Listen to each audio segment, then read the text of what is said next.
ಚೆಲುವಿ ಇದ್ರೆ ಸಾಲ ಕೊಡ್ತಾರ ಅಂದ್ರೆ ಅದಕ್ಕೆ ಹೇಳ್ತಾರ ಬಲ್ಲವರ ಹಿರಿಯರು, ಚೆಲುವಿ ಚೆಲುವಿ ಎಂದು ಅತಿಯಾಸೆ ಪಡಬೇಡ, ಚೆಲುವಿದ್ದಾರೇನು ಗುಣವಿಲ್ಲ. ಹ್ಯಾಂಗ ಅಂದ್ರೆ ಇದು ಅತ್ತಿಯನ್ನು ನೋಡಿರಲಿಲ್ಲ. ಅತ್ತಿಯನ್ನು ಹೆಂಗಿರ್ತದ್ರಿ? ಕೆಂಪು ಇರ್ತದ. ಹತ್ತಿಯನ್ನು ತಿಂದಿರಲ್ಲ? ತಿಂದವ್ರ ಕೈ ಇರ್ತೀರಿ? ಎಲ್ಲರೂ ತಿಂದಿರಿ ಹತ್ತಿಯನ್ನು, ಹೌದಿಲ್ಲ? ತಿಂದಿ ಹತ್ತಿಯನ್ನು ನೋಡಕ್ ಚಂದರಿ, ಹೌದಿಲ್ಲ? ನೋಡಕ್ ಎಷ್ಟು ಚಲೋ ಇರ್ತದ ಹತ್ತಿಯನ್ನು. ಹಿಂಗ್ ಹೊಡೆದ್ ನೋಡ್ರಿ, ಯಾಕೆ ಒಳ ಇರ್ತವೆ ಅದ್ರೊಳಗೆ ಸ್ವಲ್ಪ ಇರ್ತಾವನ್ರಿ. ತಿನ್ನಬೇಕು ಒಂದೊಂದು ಹಣ್ಣು ತಿಂತೀವಿ ನೋಡ್ರಿ. ಪರೀಕ್ಷೆ ಮಾಡಿರ್ಬೇಕಾದ್ರೆ ಹಣ್ಣುಗಳ ಸೀಸನ್ ಇದ್ದಾಗ ಅದು ಒಂದೊಂದು ಹಣ್ಣಿನ ಒಂದೊಂದು ತಾತುಪರಿ ಇರ್ತದ.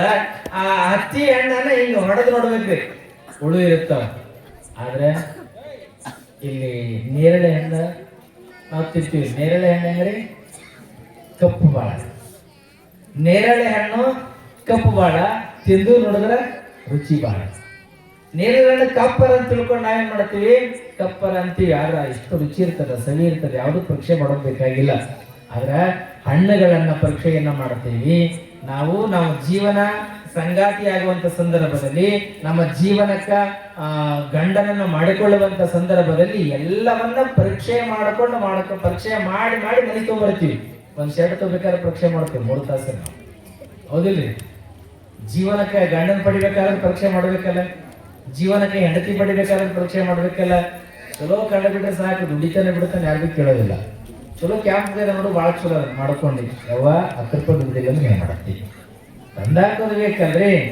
ಕ್ಯಾಂಪ್ ಹುಡುಗ ಅನ್ನೋದು ಮುಖ್ಯ ಅಲ್ಲ, ಆ ಹುಡುಗಿ ಎಷ್ಟು ದುಡಿತಾನ ಎಷ್ಟಿಲ್ಲ, ಸಮಾಜದ ಮಧ್ಯೆ ಎಷ್ಟು ಪ್ರೀತಿ ಗಳಿಸನ ತಿಳ್ಕೊಂಡು ಮುಖ್ಯ ಪಾತ್ರ ವಹಿಸ್ತದಲ್ಲಿ ಅದನ್ನ ಇಟ್ಟುಕೊಂಡು ನಾವು ಮನೆಯೊಳಗಾಗಿರ್ತಕ್ಕಂಥವ್ರು ಹಿರಿಯರ ಮುಂದುವರಿಬೇಕು. 100 ಎಕರೆ ಹೊಲ ಅಂದ ತಕ್ಷಣ ಆಯ್ತು ಹೊರ ಕೊಟ್ಟು ಬಿಡೋದು. ಆ ಹೊರ ಏನು ಮಾಡ್ತಾನ? ಏನಿಲ್ಲ, ದುಡಿತ. 100 ಎಕರೆ ಹೊಲ ಅದ್ರಿ, ದಿನ 1 ಎಕರೆ ಮಾರಕ್ ಬರ್ತದನ್ರಿ? 100 ಎಕರೆ ಹೊಲ ಮುಖ್ಯ ಅಲ್ಲಿ. ರೂಪವತಿ ಇದ್ರೆ ಬಹಳ ಚಂದ. ಆಗ ರೂಪವತಿ ಒಬ್ಬವತಿನಿ ಕರ್ಕೊಂಡು ಬರ್ತೀರಿ. ಮನೆಯೊಳಗ ಹಿರಿಯರಿಗೆ ಒಂದು ಟೀ ಮಾಡ್ಕೊಂಡು ಅಂದಾಗ ಮಾಡ್ಕೊಂಡಿಲ್ಲ ಅಂದ್ರೆ ಆ ರೂಪ ತಗೊಂಡು ಏನ್ ಮಾಡ್ತೇವೆ? ರೂಪ ತಗೊಂಡು ಯಾವುದೋ ನಮ್ಗೆ ಕೆಲಸಕ್ಕೆ ಬರೋದಿಲ್ಲ. ಹಿರಿಯರಿಗೆ ಏನ್ ಟೀ ಮಾಡ್ಕೊಂಡು ಮಾಡೋರಿ ಅನ್ನುವಂತ ಮಾತುಗಳಾಗಿರ್ಬೋದು, ಅಥವಾ ಮನೆಯೊಳಗಿರ್ತಕ್ಕಂಥ ಹಿರಿಯರನ್ನ ಅತ್ತೆ ಆಗ್ಲಿ, ಮಾವ ಆಗ್ಲಿ, ಭಾವ ಆಗ್ಲಿ, ಮೈದನರಾಗ್ಲಿ ಎಲ್ಲರ ಜೊತೆಯೊಳಗೆ ಎಷ್ಟು ಪ್ರೀತಿಯಿಂದ ಬದುಕನ್ನ ಮಾಡ್ತಾಳೆ ಅನ್ನೋದು ಎಷ್ಟು ಮುಖ್ಯ ಇರ್ತದೆ, ಬಹಳ ಪಾತ್ರ ವಹಿಸ್ತದೆ, ಮುಖ್ಯ. ಆದ್ರೆ ಒಂದು ಹೆಣ್ಣಿನ ಬಳಿ ಎಷ್ಟು ವರದಕ್ಷಿಣೆಯನ್ನ ತೆಗೆದುಕೊಂಡೀವಿ ಅನ್ನೋದು ಮುಖ್ಯ ಅಲ್ಲಿ.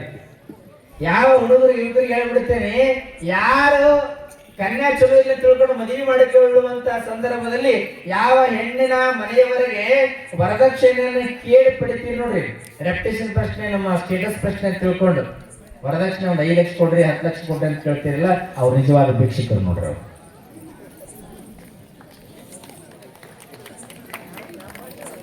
ನಿಜವಾಗ್ಲೂ ಸತ್ಯವಾಗ್ಲೂ ಹೇಳ್ತೀನಿ, ನಿಜವಾದ ಭಿಕ್ಷುಕರು ವರದಕ್ಷಿಣೆ ಕೇಳಿದ್ರಂತಂದ್ರ, ಹೋ ಭಗವಂತ, ಮಾನವ ಕೊಟ್ಟಿದ್ದು ಮನೆತನಕ, ಭಗವಂತ ಕೊಟ್ಟಿದ್ದು ಕಡೆತನಕ ಅನ್ನುವಂತ ನಿಟ್ಟಿನೊಳಗೆ ಯಾವ ಹುಡುಗರು ಬದುಕ್ತಾರ ಅದು ನಿಜವಾದ ಬದುಕು ಅಂತಕ್ಕಂಥದ್ದು.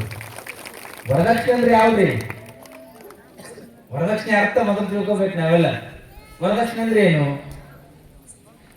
50 ಲಕ್ಷ ಕೊಟ್ಟಿರೋದು ವರದಕ್ಷಿಣೆ ಅಲ್ಲ. ಇನ್ನೊಬ್ಬ ಕ್ರಸ್ತ ಕಾರಕ್ಕೆ ಕೊಟ್ಟಿರುವುದು ವರದಕ್ಷಿಣೆ ಅಲ್ಲ. ಯಾವ ಹೆಣ್ಣು ಮಗಳನ್ನ ಮನೆಗೆ ಮಾಡಿಕೊಂಡು ಬಂದಿರಿ, ಆ ಮನೆಯೊಳಗೆ ಅತ್ತೆ ಮಾವರನ್ನ ಅಥವಾ ಅಣ್ಣ ತಮ್ಮಂದರನ್ನ, ಭಾವ ಮೈದುನರನ್ನ, ಇಲ್ಲಿ ಮನೆಗೆ ಬಂದಿರ್ತಕ್ಕಂಥ ಅತ್ತಿಗೆಯರನ್ನ ಅಥವಾ ಕಕ್ಕಿಯಂದರನ್ನ ಏನಂತೀವಿ, ಅವರೆಲ್ಲರ ಜೊತೆಯೊಳಗ ಯಾವ ಹೆಣ್ಣು ಮಗಳು ಪ್ರೀತಿಯಿಂದ, ವಾತ್ಸಲ್ಯದಿಂದ, ಮಮಕಾರದಿಂದ, ಕಾರುಣ್ಯ ಬಂಧನದಿಂದ ಮನೆಯೊಳಗೆ ತುಂಬಿಕೊಂಡು ನಗುತ್ತ ಹೆಣ್ಣು ಮಗಳು ಹೋಗ್ತಾಳಲ್ಲ, ಈ ಸಂತೋಷದ ಮುಂದ ಎಷ್ಟು ಕೋಟಿ ಕೊಟ್ಟರೂ ಸಹಿತವಾಗಿ ಆ ಕೋಟಿಗೆ ಕಿಮ್ಮತ್ತು ಕಟ್ಟಲಿಕ್ಕೆ ಬರೋದಿಲ್ಲ. ಇದು ನಿಜವಾದ ಪ್ರೀತಿ ತುಂಬಿದ ಕುಟುಂಬವನ್ನ ಉಳಿಸ್ಕೊಂಡು ಹೋಗ್ತಾರಲ್ಲ, ಅದು ಕಿಮ್ಮತ್ತಿನ ಬದುಕಾಗ್ತದ. ಅದೇ ನಿಜವಾದ ವರದಕ್ಷಿಣೆ ಅಂತ ನಾ ಅಂತೀನಿ. ಇದು ರೊಕ್ಕ ತೊಗೊಂಬರೋದು, ಕರ್ಕೊಂಡು ಬರೋದು ಖರ್ಚಾಗ್ಬಿಡ್ತದ್ರ. ಅದು 1 ವರ್ಷದಾಗಲಿ ಅಥವಾ 1-2 ತಿಂಗಳ ಖರ್ಚು ಮಾಡ್ತೀವಿ. 1 ಕೋಟಿ ಕೊಡ್ಲಿ, 2 ಕೋಟಿ ಕೊಡ್ಲಿ, ಅದೇನು ದೊಡ್ಡದಲ್ಲ ಅದು ಖರ್ಚು ಮಾಡೋದು. ಹಂಗ ಇಲ್ಲಿ ನಮ್ಮ ಚರಿತ್ರ ನಾಯಕರು ನಾಗಲಿಂಗರು ಯಾವುದೇ ರೀತಿಯ ಆಸೆ